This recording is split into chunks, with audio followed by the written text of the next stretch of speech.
day.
Welcome back to the Dare to Dream podcast. My name is Vincent Van Patten, and this is a podcast to inspire you to embark on the adventure of your life.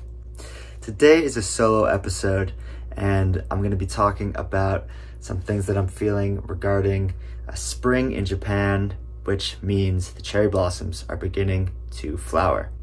So this is my first spring living in Japan and just being in Japan. I came here 3 years ago in the heart of winter, so it's very cold and rainy. And now it has been so cool to see, first when I came here in September, to see the first autumn, and then to get through winter, and now seeing the start of spring has been truly unbelievable. So what I love about Japan is that each season is so unique. Like in autumn, what is called koyo is when the hills are just bursting with red, with yellow, with orange leaves, and it lasts for about a couple of months. It's absolutely incredible.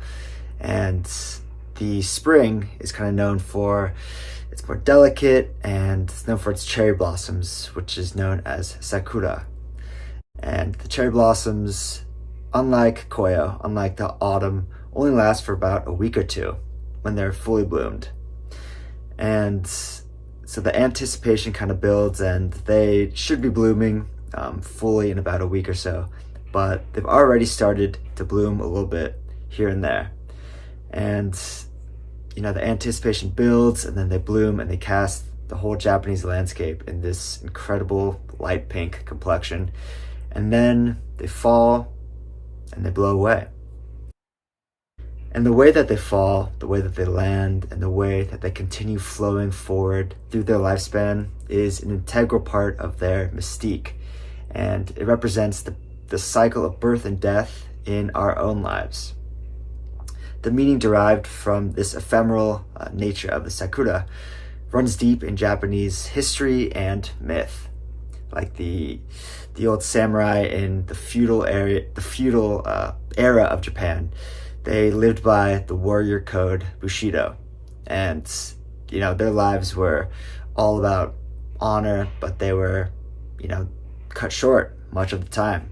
They would go to battle, and they found so much honor in dying a noble death, and they likened themselves to the cherry blossoms, who they lived short, beautiful lives, and then they died and perhaps went to the afterlife.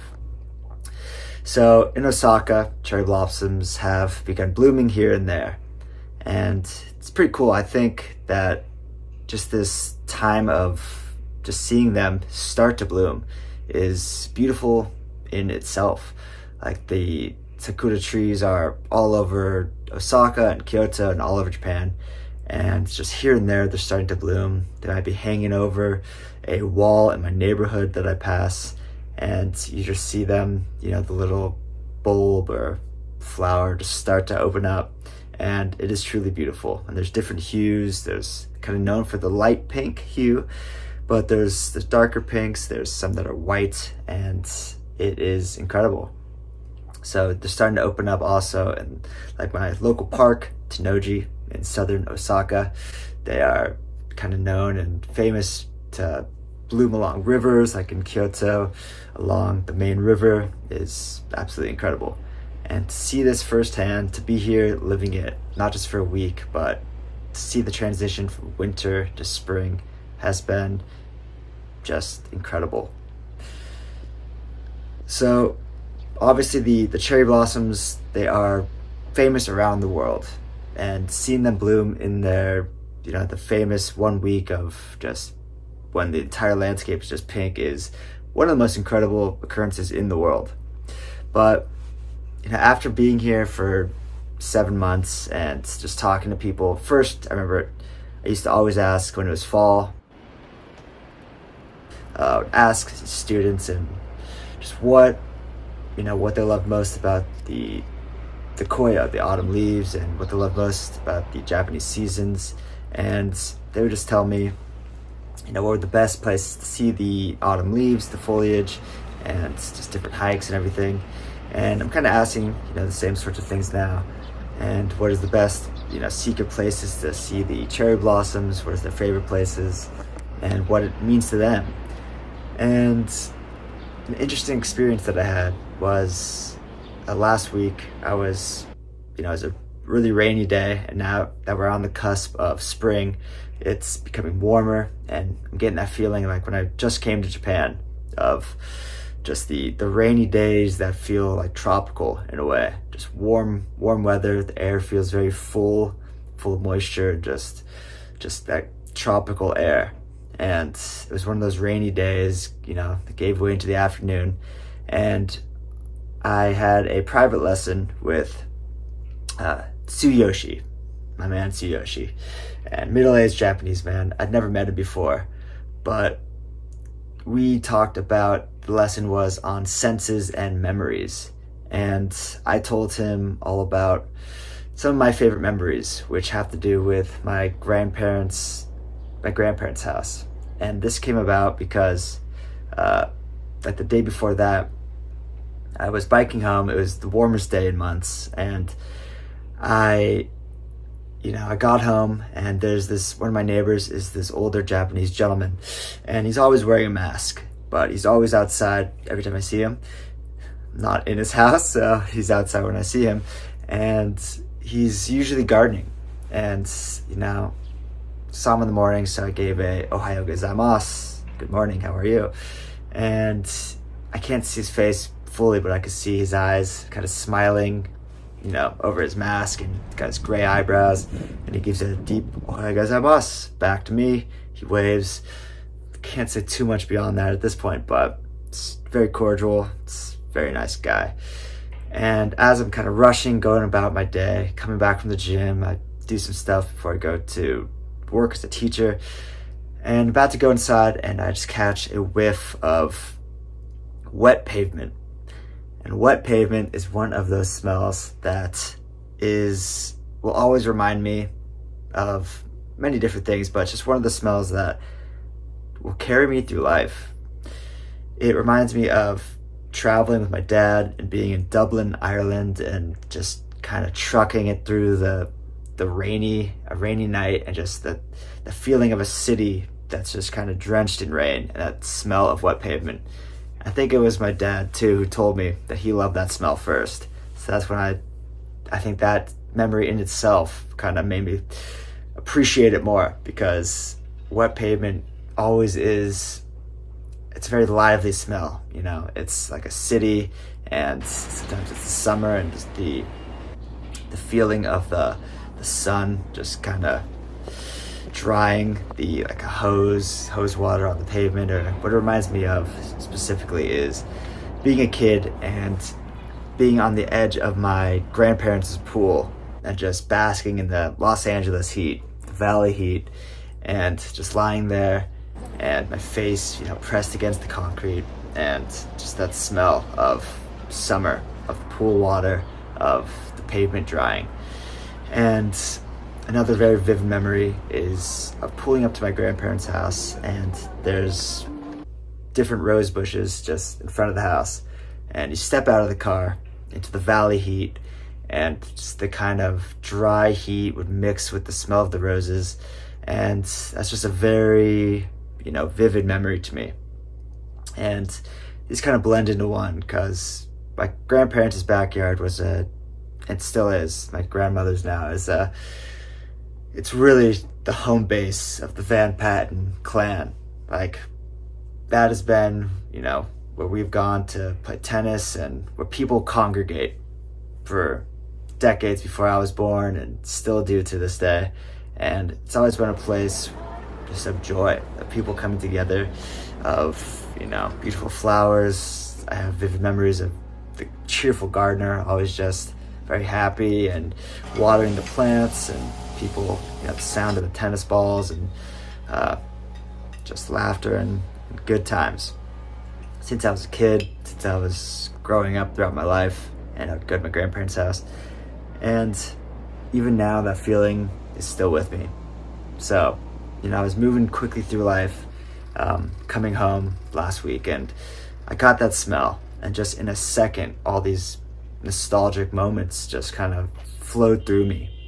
And immediately I went upstairs and I just had to get this thought down, because it was so powerful that I'm in this place on the other side of the world, and I still have this sense of home within me. And, it doesn't really matter where I go in the world. It doesn't matter what I do. That is who I am at my core. It's just that kid in the backyard with memories and just the feeling of love and family. And that is how just strong senses and memories are. Like, I think about just the smell of, my childhood home and cookies being made, favorite dinners, all that stuff. And that comes about just through nothing more than just passing by a bakery and catching the scent of chocolate chip cookies, or the scent of roses, or the scent of wet pavement. So think about that. Maybe you have a couple of those memories as well. I'm sure you definitely do. And what was interesting and how this is related is when I was having that lesson with Tsuyoshi, I told him about these memories, and we had just met each other. So I'm an English teacher in Japan, and one of the kind of higher level classes, which I really enjoy, is 80 minutes long. And sometimes there's a few people, sometimes there's only one, like there was today, or this day. But it is, if nothing else, being a teacher in Japan has been so cool, in that I'm just talking to these people I would never talk to in this way. I've talked to, an old man, Uchi. He took me out to lunch once to a sake distillery, because we just got along in class, and we can't get along we can't,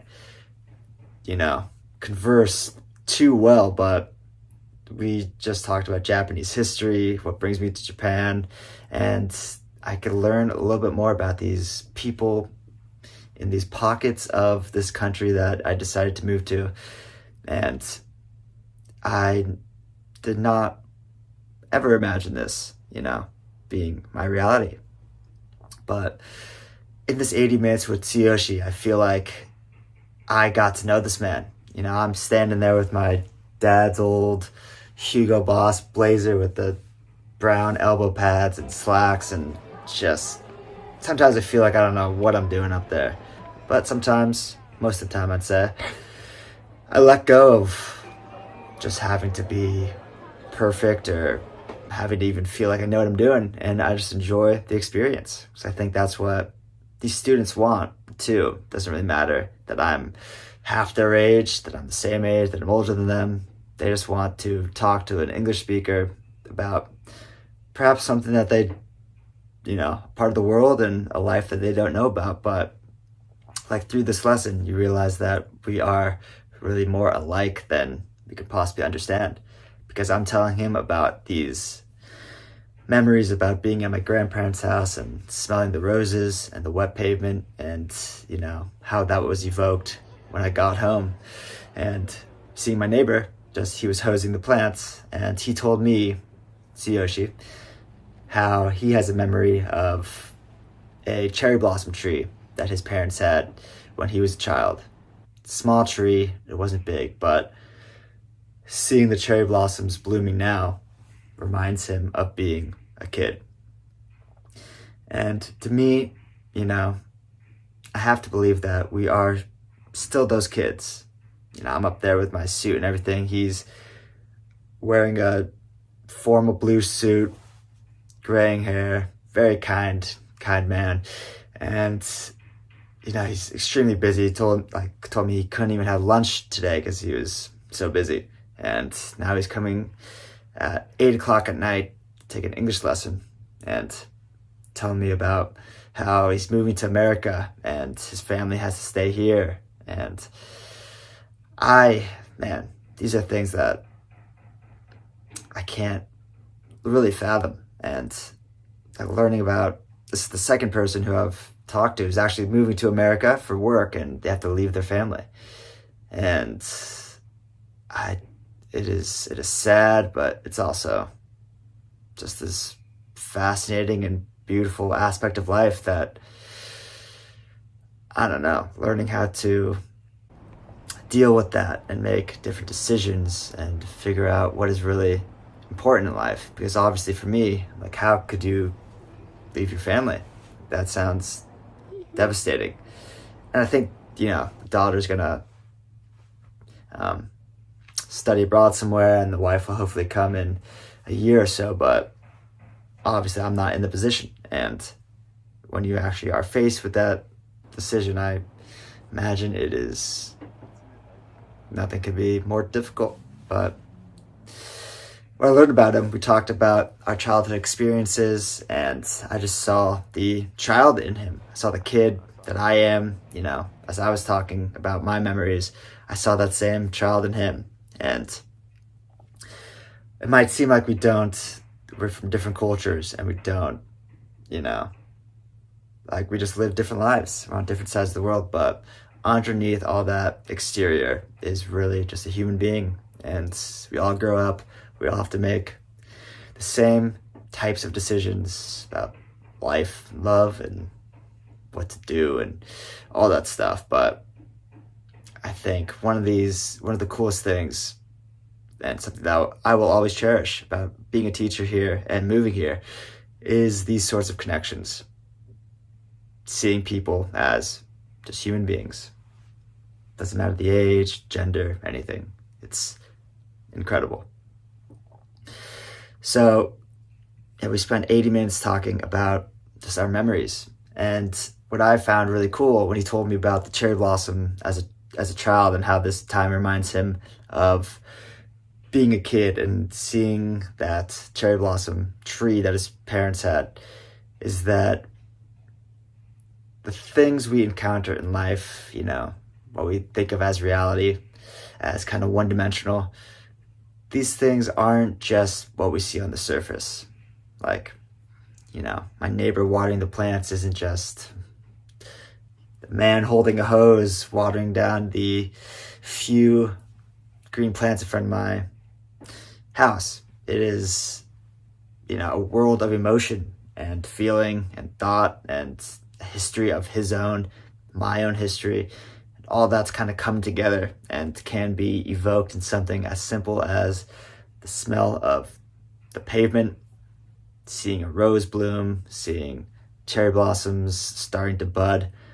And cherry blossoms are so important in Japanese, history and myth, because they represent our own birth and death in life. They come and they go just in a week or two, yet they're the most poignant and just beautiful. It's 1 week of just absolute beauty. But it made me think that maybe it's not just that 1 week that is so important. It's the time that I'm living in now and experiencing.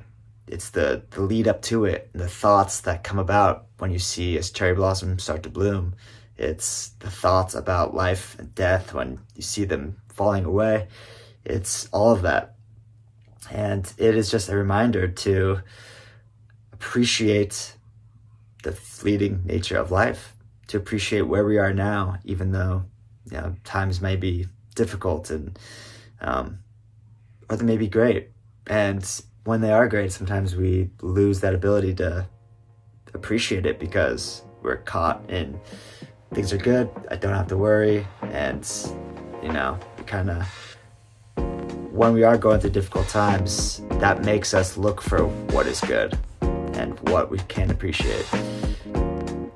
So even if things are great right now, even if things are pretty good, maybe this is just a reminder to look around, tell people you love them, appreciate them, and enjoy where you are. Because life will always be full of those painful moments, the leaps of faith we have to take, the regrets, but it's also, infused with so much joy and laughter, and love, and this river of time that we live in, it never stops moving forward, and there's profound beauty in all of it, the beauty and the pain, and sometimes it takes looking back to really see that and appreciate it, but it is there, and seeing the cherry blossoms, as cheesy as it might sound, is a beautiful reminder of that.